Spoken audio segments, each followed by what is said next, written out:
Get in, nerds. We are playing Burden of Command. I've loaded back up here, so I'm going to see if I can do one last. Okay, and now I have the ability to take command with the captain. So we will grab this unit. We will take command of them. I think all I want to do is get this assault worked out. So I think I'm going to creep this distance here and make our attack. Let's get those bastards. Nice. Alright, and that has concealed the whole rest of my forces over here. And that's perfect. So, don't want to do anything with this squad now that I've got the ability to grab them. Let's go with yes. Let's... I've got a sniper in the city. Let's creep just a little bit forward. And see if we can spot what's in this HQ here.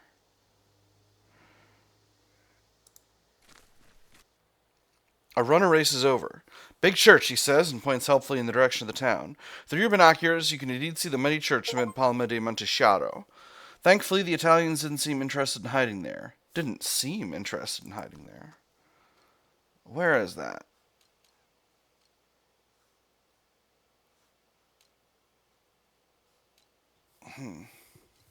I'll note that our objectives seem to have reset away from vengeance. So we'll see. We've got a mission minor victory because I'm not holding the primary objective here. But I could potentially have that this turn. Obviously, with the objective not being vengeance anymore, the amount of casualties that I've suffered has been pretty high. And this is mostly down to Lieutenant Wilson's squad straight out exploding during that surrender. I did not think he was going to get straight up eaten there. Let's go for the objective. Okay, enemy officer here. We spotted them, they haven't spotted us. So we'll see how things will go. I might bypass them and go here. Are you... Can't tell what rank you are. But that's not all that important right now immediately. Alright, let's end turn 4. And now it's time for turn 5. Keep an eye peeled for snipers. So, that's sniper. Still not quite sure how to deal with them. But we're going to keep on creeping. Mission minor objective, yeah, all we need is this one. So I might be able to end the turn right now. To end the battle right now if I grab this. Now the question is, do I risk venturing into worse cover in order to grab this officer? And I think the answer is I do, and here's why. Because if I grab this officer, if I bag him, that's going to put suppression on enemy units around here, and that's going to make it a little bit safer for me to walk around. Still no visual to where the sniper is, but it is what it is. So, let's grab that boy.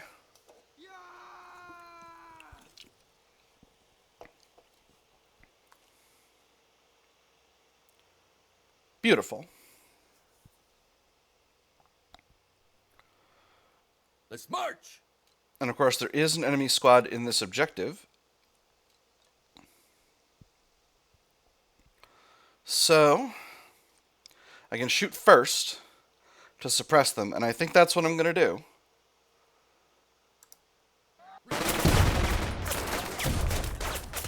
They did shoot back, and we're undaunted. Very good. And we got them into suppression, so let's assault.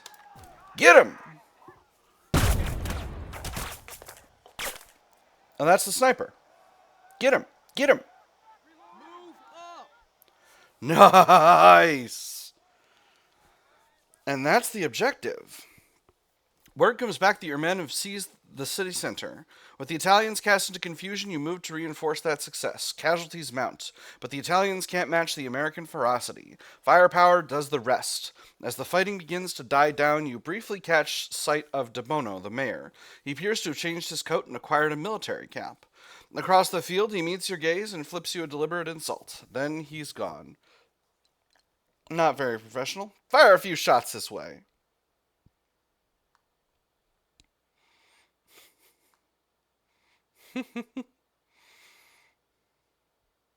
Not very professional. Your men storm through the city, but even rage has its limits. You catch up to the now leaderless second platoon as Italian soldiers in gray-green rather than black thrust their white flags out the windows of a nearby building. Mi arrendo, they shout, voices hoarse with desperation. Mi arrendo. From somewhere in the back of things, a woman's voice joins in. They want to try that again? To hell with them. Prestige -2 plus 20 trust. They will walk out this time, trust -10. Or they will walk out to us this time. Trust -10. Look, we can't just disobey the rules of war because the enemy's doing it. That's how you get an Eastern Front. Like, that's how you get the things that were going on the Eastern Front during all this. So, I'm. This is bait. I'm not dealing with it. Trust being what it is. They walk out to us this time. You summon First Sergeant Grant. You summon First Sergeant Grant over you to confer. He isn't too happy to hear your plan, but it turns out there's plenty of Italian-speaking GIs in your group. One of them shouts to come out slowly, followed by Grant threatening to have Corporal Sobieski fire a bazooka through the window if they try anything funny. The Italians come out with their hands up. A burst of machine gun fire from down the street catches the first of them and puts them on the ground. Duce!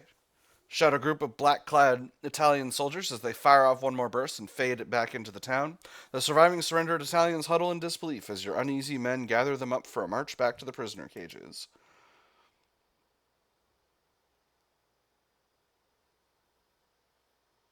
Vengeance denied. What is that? Okay, hold on. You can't just change the objectives back to being about casualties and then hit me with this. That's not cool.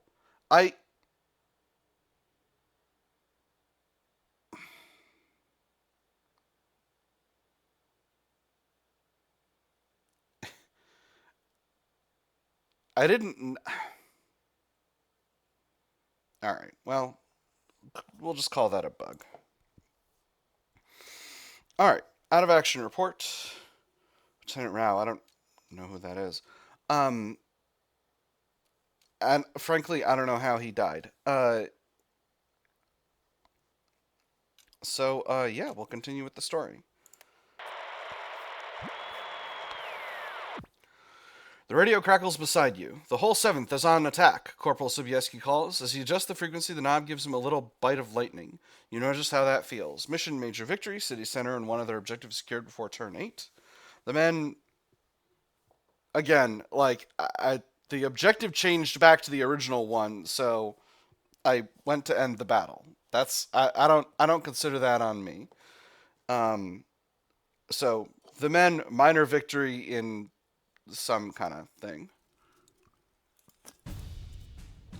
Nickel Company swiftly seizes the high ground west of the town and throws back scattered Italian counterattacks. Soon enough, the town of Palma di Montechiaro sprawls out below you in the morning sun. A hint of smoke drifts through the streets.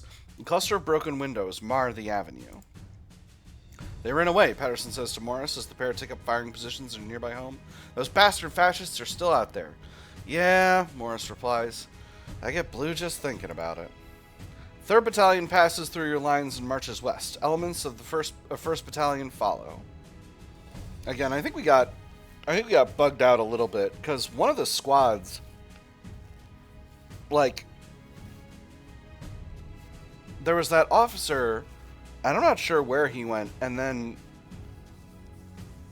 I think what happened was this. I'm not sure what happened to Wilson's other squad. Because I don't remember losing them before the white flag ruse. So, and then when I look back after the white flag ruse, they were just gone. Maybe they fled and that's what counted as casualties or something? I'm not sure. 3rd Battalion passes through your lines and marches west. Elements of 1st Battalion follow. Engineers set to work in the town, defusing booby traps and munitions. For them, there is no rest, not yet. A messenger from Colonel Heinches arrives. Excellent work. Many prisoners taken. Maintain control of town. Radio difficulties acknowledged. Enjoy having a roof overhead for the night. 2nd Platoon has suffered a grievous loss. Graves registration comes for Wilson. With clinical precision, the grim-faced men record the fallen officer's name, rank, and service number on their clipboard. One tag goes with them. The other remains on the chain about the fallen officer's neck. It's done in moments. Quick, crisp, professional. You have to think he'd like that. He gave everything for a cause. Idealism advances, realism and combat fatigue possible. I couldn't have asked for more of him. Zeal advances, realism and combat fatigue possible. His experience didn't save him this time. Cunning advances, realism and combat fatigue possible. He was an example of what a good officer should be. Professionalism advances, realism and combat fatigue possible. Or he held his platoon together. Discipline advances, realism and combat fatigue possible. I'm going to advance cunning. His experience didn't save him this time. He must have seen everything, all the tricks and turns the war had to offer. But for all of his wisdom, there was one bullet that had his name on it. Cunning advances.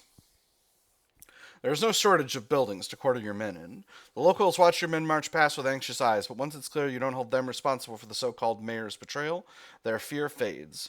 They share wine, bread, and talk quietly about the prisoners you captured.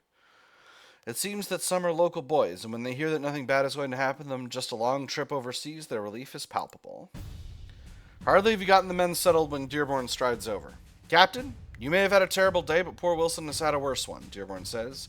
Should I draw on this? Captain, you may have had a terrible day, but poor Wilson has had a worse one, Dearborn says, his eyes fixed on your own as he extracts a cigarette from a rumpled pack. And many are rattled by the loss of so much expertise. There, I said it. The old man, nearly a geriatric in army years, was a font of surprising wisdom, and his loss shall be keenly felt. There was no way to see what was coming. We're going to be killing a lot of Italians tomorrow. I gave the order, and the Italians killed him. If I could take it back, I would swap if I could swap places, I would.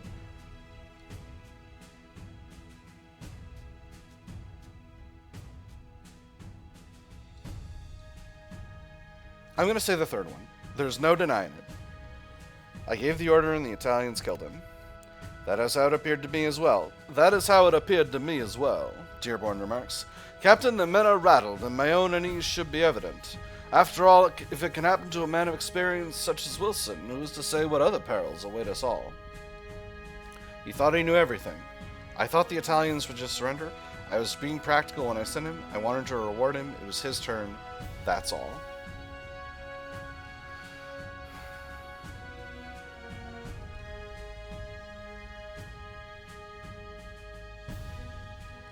What I want to say is that the rules of war dictate you must accept a surrender, no matter how much it sucks.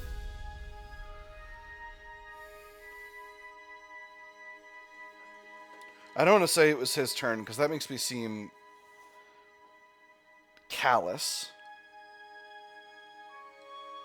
I was being practical when I sent him. Wilson, Sam was a very practical man, Dearborn says. Chaos abounds here. The land is in flame. That's the lot of Sicily, really. And to set the course firmly, might I suggest calling a meeting for the officers, perhaps tonight? That does sound like a good idea. That night you call for your surviving officers for the needed meeting. The air is thick with tension. The faces of your remaining platoon leaders are a mix of grief, shock, and anger. No report could describe it. No journal entry could encompass it. In this crisis, they look to you for answers, as they should. Lieutenant Thompson stalks back and forth, seething with rage. Those bastards! I can't believe they'd do this. Kill him like that. It's murder.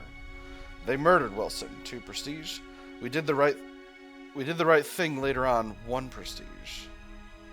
Interesting.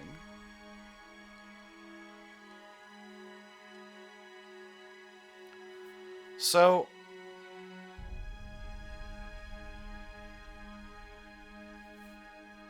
they murdered Wilson. That is true. Lieutenant Dearborn tosses the burnt remains of his cigarette into the fire and watches it burn with blank eyes. I thought if anyone was sure to survive this war, it would be him. I didn't think I couldn't expect. He shakes his head again and pulls another cigarette from his pocket. Lieutenant Stern stares up at the ceiling for a moment. You taught me a lot. I thought I knew and I didn't. Thompson kicks a wall. I hardly knew him and I'm missing him already. A knock outside makes everyone jump. Sir? First Sergeant Grant pokes his head through the door. I thought you'd like to know the regiment interrogated the Italian prisoners who tried to hold the town. They were black shirts, Mussolini's elite fascist guard. He passes over a piece of paper and a glance finds it filled with particulars. The elite fascist guard, politically reliable thugs, hard fighters. Can I actually read this? Yeah, this is not relevant information for the decision I'm making. Politically reliable thugs? Fanatics, more like, Grant replies. El Duce's hand-picked headcrackers. If anyone was going to be despicable and treacherous, it'd be the black shirts, but those black uniforms aren't always going to be around for easy identification. The Italians are still fighting for Sicily, and so are the Germans, for that matter. This was the exception, not the rule. Resolve the crisis with idealism, possible combat fatigue, and realism. We deal in bullets, not sentiment. Resolve it with steel. We won't be fooled again. Resolve it with cunning. It'll look bad if we get caught out again. Resolve it with professionalism. You will take prisoners only when I say. Resolve it with discipline. Oh, no way in hell I'm going to say this. We won't be fooled again. Resolve it with cunning. You let down your guard and men died. You made the same choice again and some of the enemy lived to be taken prisoner. It is a rough world and lives are balanced on a knife's edge. The black shirts are certainly trying to get a lot of people killed. The enemy has shown its teeth. All the better to kick them in. Thompson stares off into the distance. After a long moment, he slowly turns back toward you. Yes, Captain, I think I understand. Thompson acquires cunning. Maximum attained, his combat fatigue plus 20 and realism plus 2. Agreed, Dearborn replies as he puts his lighter away. We must endeavor to outfight the enemy with our minds, not merely ammunition. Dearborn advances cunning, maximum attained. So, we're flexible, Stern says. I can live with that. Stern acquires cunning. Maximum attained, his combat fatigue plus 10, realism plus 1. You let them go to grieve or whatever best suits them. Deal with the crisis at Palma Di Montechiaro. Nice. There's still ever so much to do for tomorrow.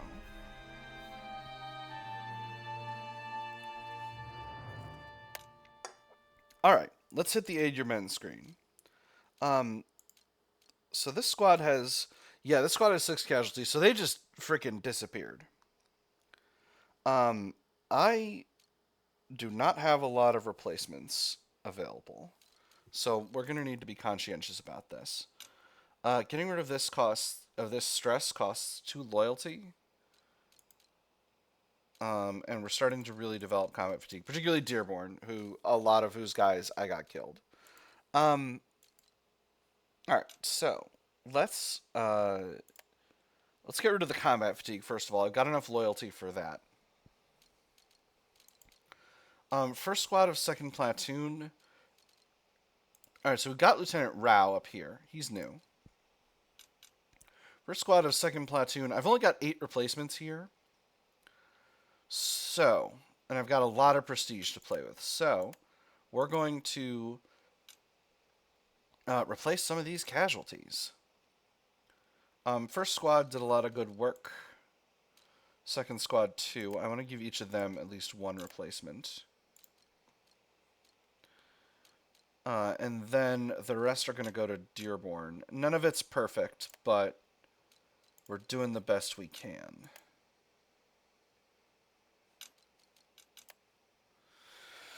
Whew, a lot of bodies dropped that time.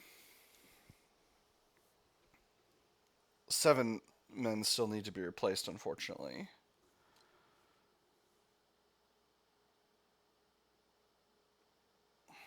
I'm still a little salty about this, but it is what it is.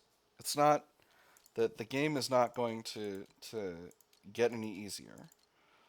Now, do I spend any prestige hyping up Lieutenant Thompson? I don't think so. I want to get a real buffer of prestige here before I try getting all fancy. Did get the mortar up to level 2. this machine gun's almost there, and this machine gun's there, so I'm feeling pretty good. Lieutenant Stern has gotten a little bit of experience as well. Dearborn's still not doing great, but his squads have gotten a lot of experience now, which is good. Again, I'm going to need to spend a bunch of prestige next battle getting, excuse me, second platoon squads back to where they need to be. Chance Stern's got idealism. Let's do a quick check on my leaders. Okay, Thompson's got 3 idealism, 1 cunning. All right. Rao, I don't know you. You have 2 discipline, 1 professionalism, and 1 cunning. Professionalism. Which one's this? Extra prestige, but reduced trust.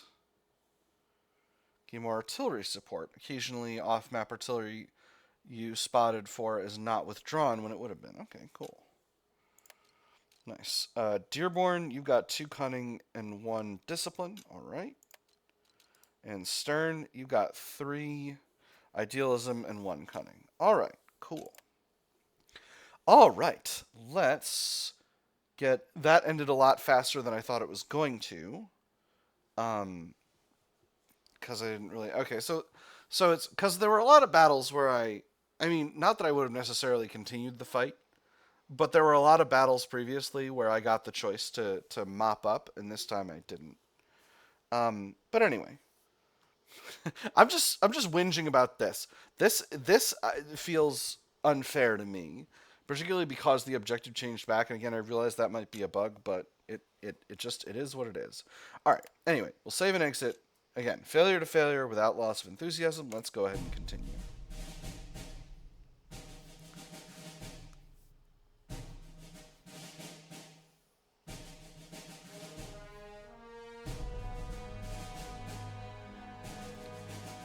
Lieutenant Rao. It'll be interesting to see what goes on with him as we get further on into the campaign. San Fratello. 4th of August, so 3 weeks later. 4 weeks later? 3.5 weeks later. 4th of August, 1943, Sicily.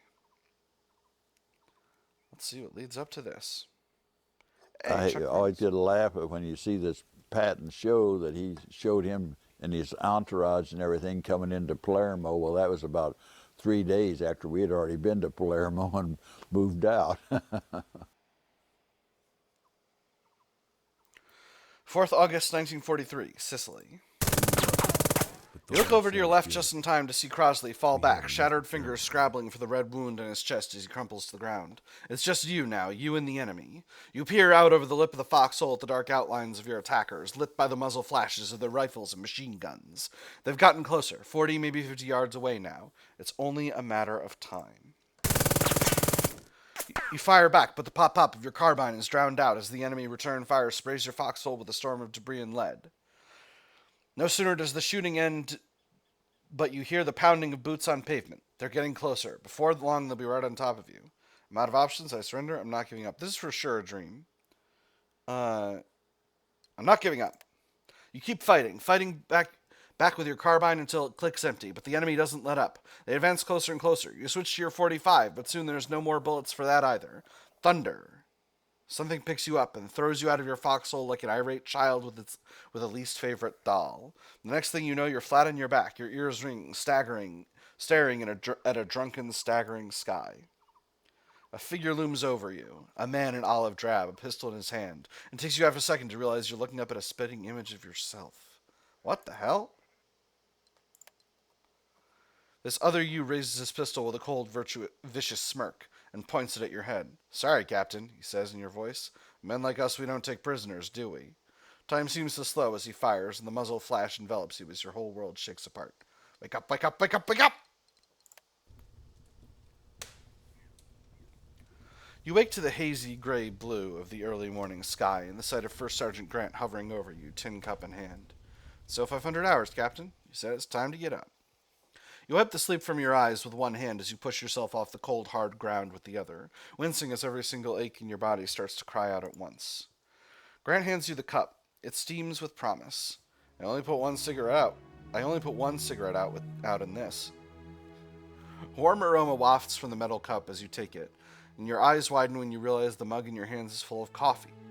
Real coffee. Patterson found it. Your first sergeant explains. Morris claims he saw it fall off the back of a jeep. Sure, and I'm Betty Gable. You believe him? He stole it, didn't he? Now, did you brew this? Sure, and I'm Betty Gable. Hell, Sergeant Grant chuckles. If it means getting to have some decent coffee for once, I'll happily call you ma'am and get you a 5-picture deal with the RKO. With RKO. Suspicions are put aside until after the first sip. That's good. That's very funny. Suspicions are put aside after the first sip. Your objections evaporate as the warmth travels through your limbs and towards your extremities. Enjoy the coffee. No need to sample the coffee. I'm going to enjoy it. Coffee, coffee, coffee. Yeah, got the coffee achievement. The coffee doesn't need help, but not as much as you'd hoped. Even after you drain the cup dry, a twinge of pain lingers in your joints. Knuckle Company has been in motion since Palma di Montechiaro. Most was on foot, some at a trot. For 3 weeks through Sicily, you've sometimes managed 30 miles a day. Oh, that's a lot. 30 miles a day. That is 10 3-minute miles. Which isn't that fast, but, like, it's still... sorry. That's 3 20-minute miles an hour for 10 hours or faster. Like, that's so much marching. Sorry. Ugh. I'm my most coherent right now. Trucks have broken down, jeeps got busted up. Colonel Heinz even briefly mounted the battalion on donkeys until General Truscott caught wind and the old cavalryman ordered your outfit to stop putting on airs. Right now you can feel every damn mile. Got us a little map here. The whole 3 weeks have been an endless succession of steep hills and bad roads, punctuated by liberated towns and cheering locals. That was gratifying at first, but after the first dozen dots on the map, it all began to blur together. There hadn't been much excitement to break the monotony either. Other battalions have led the way. Not much excitement except for an air raid about a week ago when 3rd Battalion encircled some city to the west. What, are you calling me a liar? Stern practically shouts. You turn to find him and your company's other officers over the far side of the fire pit. Do you really think they'd do that? Thompson asks, eyes wide in a feline curiosity and dogged worry. I mean, gosh, would they even be capable of that sort of thing? Surely there must be some mistake, Dearborn replies pensively. They are civilized people, after all. I find it hard to believe the race of men who gave us Luther, Wagner, and Heidegger would do something so barbarous. So you are calling me a liar, Stern shoots back angrily. Well, maybe when we take some prisoners, I can beat some proof out of them. That'll show you all what's what. Them. Some are too nervous to call him by name. Ever since Palma, Italian resistance has been nearly non-existent. 5 days ago, that changed. The advance stopped cold just short of a high ridge rising out of the sea. Outfits from the 15th and 30th Infantry Regiments came trickling back with stories about men in field gray coats and coal scuttle helmets, with tanks and artillery and machine guns that never stopped firing. Them, the ones you all came here to fight. The Germans.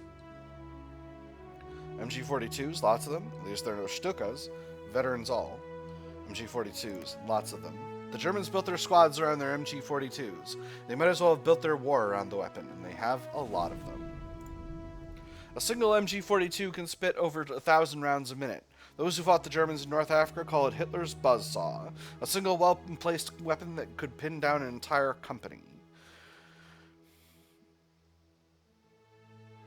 And from an immense range, too. With a tripod and telescope sight, it can lay down a stream of fire accurately from well beyond the effective range of any of your weapons, except your mortars. A squad of replacement men tromp past. Their officer, a compact lieutenant with a carbine slung in the red, white, and blue bullseye patch of a depot officer still on his shoulder, barks a crisp order. The marching men salute you with their rifles in passing as if this were a review.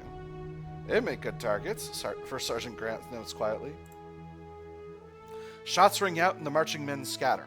Some throw themselves to the ground, while others ready their weapons as they spring for a nearby trench. You turn to find the compact lieutenant's carbine, the weapon now off his shoulder and pointed downrange at the shreds of a marksman's target. A litter of spent brass lies at his feet. What is that? He demands of the soldiers on the flat field. his outrage made harsher by the hard edges of a Pomeranian accent.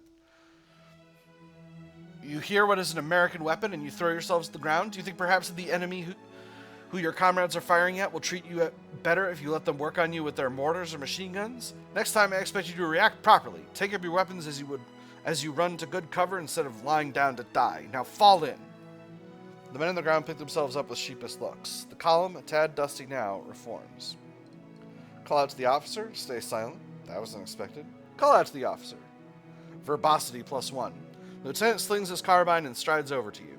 He comes to a stop exactly 6 paces in front of you, his boot heels snapping. Together as he delivers a crisp salute. Rao, Lieutenant, formerly of 23rd Battalion, 2nd Replacement Depot, he reports, in the precise English of someone who is yet unsure of his mastery. I believe you're now my captain. That I am. Hell of an introduction, Lieutenant. Hell of an introduction. The squad finally reassembles. Rao glances over his shoulder. Please excuse me a moment. Rao turns and barks an order to them to take 5. Even for a break, it sounds mandatory. When he returns, those heels click again, as if an apology for the interruption. So, you're German. You handle them well. When did you leave Germany? Someone said you were a German officer. Welcome him to the company.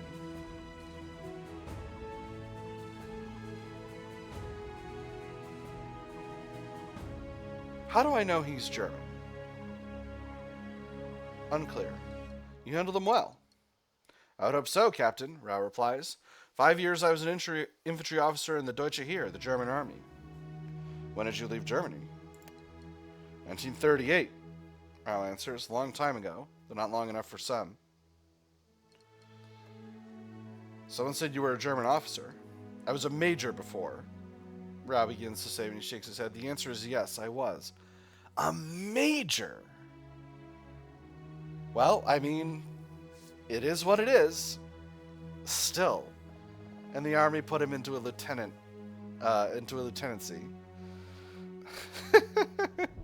Welcome to the company, Major. With Wilson gone, the army has decided that First Lieutenant Rao is in charge of 2nd Platoon. The men may, of course, disagree. The rising roar of your approaching jeep pulls you out of your thoughts. The little olive-drab vehicle kicks up a trail of dust as it speeds toward you, screeching to a halt just a few yards away. You in charge of Nickel Company, Captain? The driver shouts, in so much of a hurry that he's apparently left his respect for military protocol behind.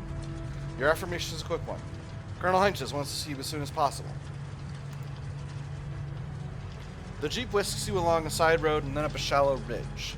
Below you see tents and campfires and slit trenches, the support area for the parts of the division still trying to slug their way forwards. And beyond, in the still dark haze of the early morning, you hear the sounds of distant gunfire, and the bright flashes of battle as your fellow GIs make another costly attempt to push the line just a bit further towards victory. 9th August 1943. You find Colonel Heinches standing at the top of the ridge, binoculars in hand. He waves you over as the jeep comes to a stop. As you approach, he gestures toward the smoke and fire of the battle in front of the ridge. You see that hill over there? The damn thing is kind of hard to miss. A gigantic spur of rock rising out of the morning haze. That is Mount San Fratello, the colonel explains, jaw tight at what he sees. From there, the Krauts can overlook every single avenue of advance from here to the coast. Half the division's been beating their heads against that damned hill for going on 5 days now. Is that our next objective? They got nowhere. Can't we just go around? Is that our next objective? It just shakes his head. No, General Truscott knows better than to double down. The colonel's finger shifts, pointing away from Mount San Fratello and into the blue waters of the Mediterranean. 2 hours ago, 2nd Battalion, 3rd Infantry made an amphibious landing about 10 miles down the coast, behind the enemy lines. The idea was to give the Germans a real boot in the ass, make them think they were in real danger of being cut off, spook them into retreating, maybe even surrendering. And you just want to tell me how well things are going. I'm sensing a catch here, sir. Is it working? And you just want to tell me how well things are going. If things were going well, we'd already be moving forward by now. Heinches scowls. The Navy must have gotten turned around in the fog because they put our landing force ashore in the middle of the enemy instead of behind them. Now they're the ones who need help, and the regiment has ordered us forward ahead of schedule to bail them out no matter what. Heinz's finger moves inward again where the sea meets the land. No matter what. Uh-oh. We have to make this work? Focus. At 0600, 3rd Battalion will be pushing up the coast road with divisional artillery and support. Our goal is to cross the Ingano River, advance through the town of Sant'Agata, and link up with our landing force before they get overrun. I want Nickel Company to lead the way. The Germans are thin on the ground, but expect them to put up a real fight. He taps the map firmly and then looks you in the eye. Time is short. What do you want from me? We need more recon, sir. We should contact the landing force, add 2 turns to the game length. We need more recon, sir. Request a recon mission. A direct line to our artillery, gain a heavy bombardment. Nothing comes to mind, sir.